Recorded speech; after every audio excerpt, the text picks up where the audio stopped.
area of women's health that can definitely be a struggle is getting the hormones in balance. There's a lot of things that can interplay with your hormones, including your thyroid, your adrenals, even your liver health, even your gut health can contribute to it. So I wanted to go over with you a few things that you can do right now that could actually help you start to balance your hormones a little bit better, kind of keep them in check, and then in turn, your thyroid stays happy as well. But if you could do me a very big favor, if you could go ahead and subscribe to my channel and then hit that bell so you get a notification every time I release a new video. So let's go ahead and dive in here. I want to first talk about gut health and even the foods that you're eating. This is a really big area that I think can drastically impact what your hormones are doing. So some of you may not know this, but a lot of your hormones are directly impacted by like what's going on in your gut. So you have to have good hormones or have to have good gut health in order to have good hormone health. We need that good balance of our good gut bacteria. That good gut bacteria actually helps with thyroid hormone conversion, and it does help with just our sex hormones overall. A healthy gut can also help with the food that you're absorbing, what you're metabolizing, how you're properly nourishing your body. It will keep your hormones in balance when we're getting the right foods coming in, and we can actually take the nutrients and the vitamins and minerals and things like that out of the foods. So eating most of your foods from the perimeter grocery store is a great place to start. It can be very helpful in reducing inflammation overall in the gut, and it also will improve your thyroid health and your overall hormone balance. Now, you can do testing. I do stool testing with all of my clients. That's a great place to start to look at, like, do I have underlying things going on in the gut? But this is always a really, really good area to start with, is at least start thinking about the foods that you're eating. Sometimes taking a probiotic can be helpful here as well. If you feel like you're struggling with all that, then I do recommend to reach out to a practitioner like myself who can do stool testing with you to see, what else is contributing here. Another really big area is your liver.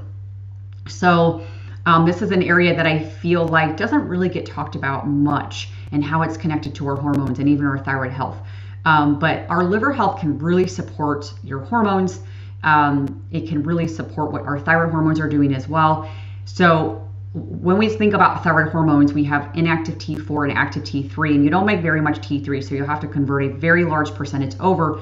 Most of it happens in the liver, like 60 to 70% of that happens in the liver. So if you're not converting very well, if your liver is really congested, your metabolism is going to be very slow, because you're going to have much less active thyroid hormone, which is just going to make you feel like you have slow thyroid symptoms. So that is obviously the last thing that you want to have, especially if you're trying to lose weight or just get healthy and get your hormones in balance. We don't want that. Your liver is also where, like, your used hormones, like estrogen, for example, they have to filter through your liver. And so if your liver is congested, it's going to make it really hard for that to happen. And then you can have a huge struggle with things like estrogen dominance, because it's not filtering through the liver enough. Even slow thyroid stuff can come up as well. So these are things that actually can show up on functional lab tests too. I do a lot of testing around this as well, and do this with all of my clients to make sure that the pathways are appropriate for our estrogen, and that our liver is working properly as well. So things that you can do right now that can help support this, using things like castor oil packs, dry skin brushing, sauna, sweating, movement, exercise, that can all be very helpful for this. A very big thing that you can do is actually reduce your toxin exposure. So this can be overwhelming and daunting. I know when I first started looking at reducing my toxin exposure, I was like, I don't even know where to begin. So I actually have created a guide. I will have the link below where you can go grab that. But it's called Thyroid Friendly Toxin Free Guide. It's 19 pages. It started out as a very short PDF, and I ended up making it 19 pages because I added a whole bunch of products that I've tried myself that I know are truly toxin free. They actually work. There's all kinds of suggestions on there, from your home to what you're using on your body, men's stuff, kids stuff. So definitely grab that link below so you can get that. And then another area that I really wanted to mention that can be super helpful for hormone balance is strength training. So when we work on building muscle, there's so many health benefits to working on building muscle. It aids in longevity, can help with blood sugar balance, keeping your insulin balanced as well. But in order to build enough muscle and strength, you have to stop skipping meals. Stop, cutting your calories so drastically and skipping your meals and things like that. You won't have enough energy, even like protein. You won't have enough of that to build a muscle. So just kind of keep that in mind when you are starting to do strength training, things like that. Cutting your calories and really restricting them and skipping meals is going to make it very hard to build muscle. But strength training has been shown to actually help regulate your sex hormones. So it can regulate things like testosterone and estrogen, especially as women and men get older. We need that. So that's why I really like to incorporate strength training.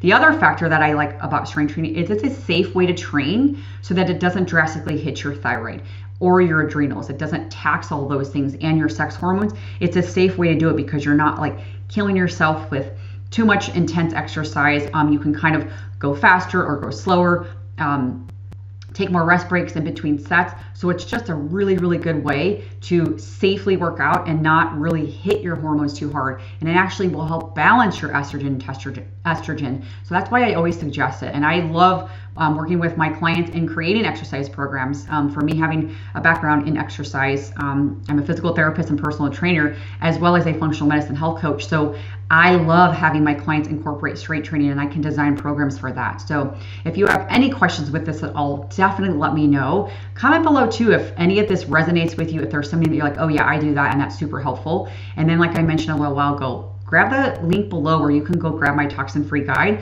So that is a great place to start as well, so you're not so overwhelmed. I have a lot of good suggestions in there. So thank you for watching my video, and I will see you on the next one. Bye.